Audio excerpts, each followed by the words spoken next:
ঝগড়া করে স্ত্রীকে 7 দিন ধরে ঘরে আটকে রাখে, জল পর্যন্ত তাকে দেওয়া হয়নি। এইভাবে নৃশংস হত্যার কাণ্ডে স্বামীকে আজীবন কারাদণ্ডে দণ্ডিত করল আদালত। উত্তরপ্রদেশের করেলি গ্রামের বাসিন্দা মমতার পচাগলা দেহ উদ্ধার করেছিল পুলিশ।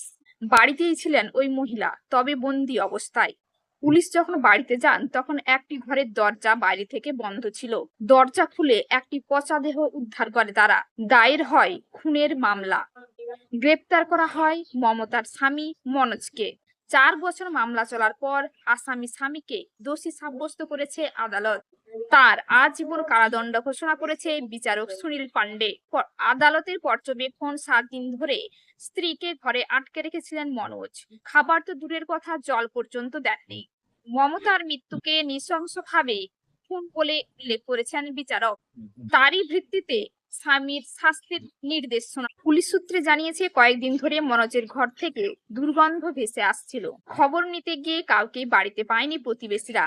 উপায় না পেয়ে তারা পুলিশে খবর দেয়। কয়েকজন পুলিশ কর্মী ওই বাড়িতে যান।